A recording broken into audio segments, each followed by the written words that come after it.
Hi hello guys, ఏంటి తింటున్నారు అనుకుంటున్నారా? ఏంటి అంటే రీసెంట్గా మేమైతే గోవా వెళ్ళొచ్చాం కదా. సో గోవాలో ఒక రెసిపీ తిన్నాము. సో ఆ రెసిపీ మాకు ఎనీ టైం గుర్తొస్తూనే ఉందన్నమాట. చాలా అంటే చాలా ఆకలితో ఉన్నప్పుడు మేము ఫుడ్ తిన్నాము. చాలా టేస్ట్గా అని చాలా బాగా అనిపించింది. ఏంటి ఆ ఫుడ్ అనేది మీరే చూసి వాళ్ళైతే దమ్ బిర్యానీ అనమాట. నేనైతే ఫస్ట్ టైం చేశాను. అలాగే నేను బయట ఎప్పుడు తినలేదు. ఫస్ట్ టైం గోవాలో తిన్నాను. ఆ రెసిపీ నాకు పిచ్చిగా నచ్చింది అనమాట. సో మర్చిపోలేక బయట టేస్ట్ ఎలాగో రాదు, బట్ బయట ఫుడ్ అంత నచ్చదనమాట. సో నేనే అందుకే ప్రిపేర్ చేశాను అనమాట.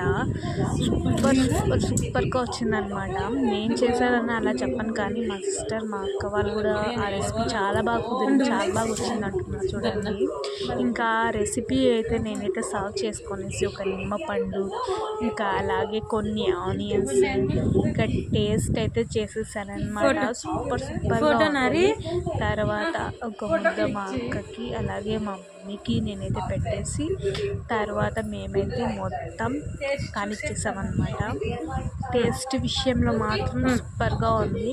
ఒకవేళ మీకు ఈ రెసిపీ కావాలి అంటే నన్ను కామెంట్ చేయండి. నేను ఈ రెసిపీ వీడియో తీసి పోస్ట్ చేశాను. నేనైతే చేయలేదు, ఎందుకంటే సడన్గా చేసేసాను.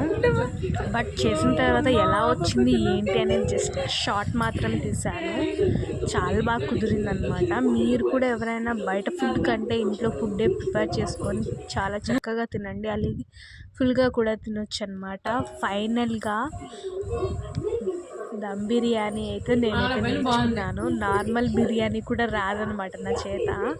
ఇదైతే చాలా చక్కగా చాలా బాగా కుదిరింది ఒక్కసారికే. ఇంకా ఎప్పుడు కూడా చేయలేదన్నమాట. మళ్ళీ మీ ఈ వీడియో చూస్తూ ఉంటే నోరు ఊరిపోతుందన్నమాట. చాలా బాగా కుదిరింది నాకు. ఈ రెసిపీ కూడా నాకు ఎనీ టైం గుర్తొస్తుంది. ఇంకా మరి అలా మసాలా తిన్న తర్వాత మనం తింటుంటాము. నేనైతే ఎప్పుడైనా చికెన్ మటన్ అలా తిన్న తర్వాత పెరుగులో కొద్దిగా చక్కెర వేసుకొని ఇలా మిక్స్ చేసుకొని తాగుతుంటే సూపర్ ఉంటుంది. ఈ వీడియో లైక్ చేసి సబ్స్క్రైబ్. బాయ్.